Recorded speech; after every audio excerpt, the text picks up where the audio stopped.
hasta este año han representado cerca de 500 millones de dólares adicionales para el Estado ecuatoriano, que vienen del Fondo Monetario, pero que tienen unos criterios que se deben cumplir y que están compensando de alguna manera la necesidad de financiamiento que tiene el país. ¿Por qué les digo la necesidad de financiamiento? Porque si es que lo ven en el presupuesto general del Estado, estamos con un gasto de, hasta el mes de mayo, de 11.000 millones de dólares y un ingreso de 11.500 millones de dólares.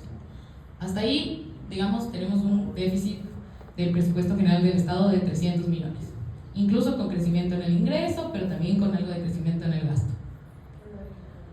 Pero con la deuda pública, con los proyectos de inversión, con todas las necesidades del Estado, el gobierno solo en financiamiento requiere de 16.000 millones de dólares para compensar todo el gasto que tiene que hacer. Y eso, lamentablemente, tiene que venir progresivo. Tiene que ser progresivo y por ende todavía seguimos dependiendo de fuentes internacionales. Y esto no ha sido hoy, no ha sido ayer, esto ha sido desde hace varios años en donde el gobierno se viene endeudando con el fondo, con China, con los países europeos, con otro tipo de organizaciones multilaterales. Es decir, lo hemos visto en todo tipo de gobiernos, desde aquí hacia 20 años atrás. El Ecuador está endeudado y ha vivido endeudado porque necesita del financiamiento y lamentablemente no le alcanza con los ingresos que tiene.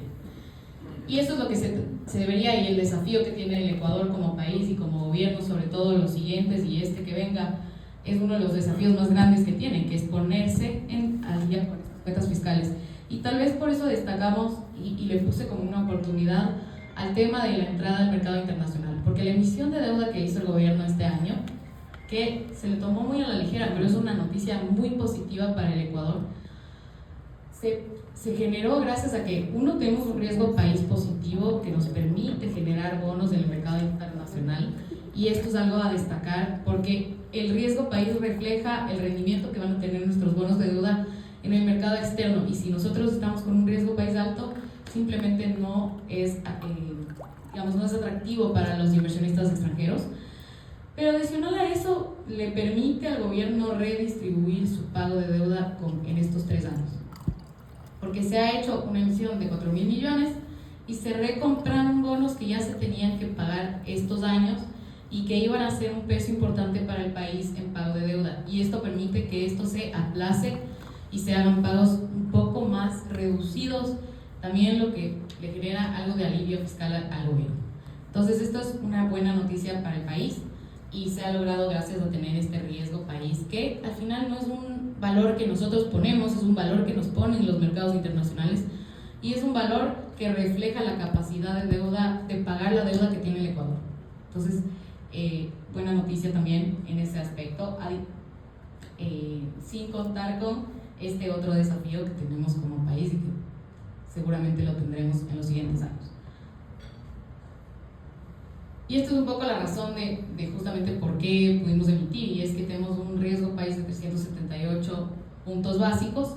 Eso quiere decir, y tal vez traducido al idioma de la tasa de rendimiento de bonos, esto significaría que un 3.78% adicional a la tasa de rendimiento de los bonos estadounidenses es lo que se paga por los bonos de deuda del Ecuador. Entonces, más o menos estamos entre un 8%, 9% en los últimos meses, lo que ya es rentable para el mercado frente a otros multilaterales.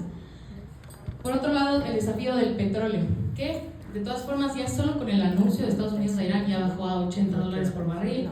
Esto sí va a tener en los siguientes meses, ojalá con esta firma, un alivio a los costos de los combustibles que tenemos actualmente, que han generado una presión no solo sobre el tema fiscal, sino obviamente sobre todos los ecuatorianos, alimentos, entre otros servicios que tenemos como país. Y después de estos meses en donde estábamos en picos justo de hasta $112 por barril, finalmente hemos tenido una ligera caída con este anuncio de paz. Porque ¿qué es lo que estaba pasando con el petróleo ya dentro del Ecuador? ¿Cuál era el efecto de esto? Con este precio de petróleo que estábamos viendo los meses anteriores y esta capacidad operativa de las refinerías que tenemos, que varía más o menos entre el 50 y el 70%, casi que de un día para el otro. El Ecuador estaba importando el 73% de los combustibles que nosotros consumimos. 73%, no es un número menor. Es decir, solo producíamos el 30% de lo que nosotros consumimos en gasolinas internamente. Y estas importaciones vienen con un precio adicional porque el precio de petróleo estaba elevado. Estábamos con precio de petróleo sobre los $100 y estábamos importando toda esta gasolina. Entonces, ¿qué es lo que sucede? Este es el índice global de fletes, del costo de los fletes. Inmediatamente tiene un crecimiento importante. Esto ya lo veíamos a nivel mundial. El precio de los combustibles hasta este mes, justamente que se acaba de cambiar la semana pasada, espero que hayan puesto gasolina antes de eso. Y peor los que ponen súper, algunos no nos alcanza para eso. 5.65 dólares por la gasolina super, 3.32 por la Eco País y la Extra, y 3.25% por el diésel en el caso del Ecuador. Entonces, a pesar de todo, el Ecuador de todas formas no tiene los precios internacionales porque nuestro sistema de bandas no permite que los precios de los combustibles crezcan como está creciendo a nivel global. Si es que ustedes ven en Estados Unidos, por ejemplo, ya el precio de estas gasolinas de bajo octanaje y el diésel está bastante más elevado. Nosotros estamos más o menos pagando un subsidio, ahorita el gobierno paga un subsidio de 1.60 dólares, 1.60 en el caso de los combustibles de bajo octanaje, y en el caso del diésel paga más o menos $1 por subsidio de este combustible. Entonces ha sido también un peso fiscal porque el sistema de bandas simplemente no permite que los combustibles crezcan como está creciendo, al ritmo que está creciendo afuera.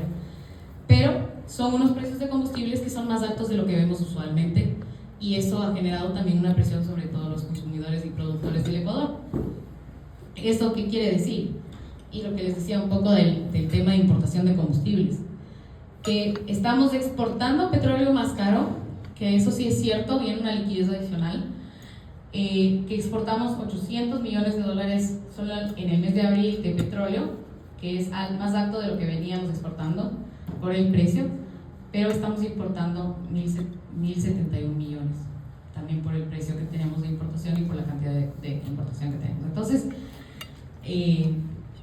la conclusión es un poco, este conflicto de Irán y Estados Unidos tuvo un impacto definitivamente en el Ecuador, tiene un impacto fiscal y tiene un impacto inflacionario, pero la buena noticia es que ojalá esto ya se vaya moderando con el resto de los meses, porque también va a ayudar al consumo. Esto detiene mucho el consumo, esto pone en juego los ingresos de los hogares, afecta a la economía de los hogares obviamente porque están asumiendo unos costos más altos en algunos rubros, y esta buena noticia puede generar también más movimiento ya en este segundo semestre que se viene del año. Entonces es una noticia que ojalá se mantenga con la inestabilidad de los gobiernos, sobre todo el gobierno norteamericano, pero que se mantenga en el tiempo.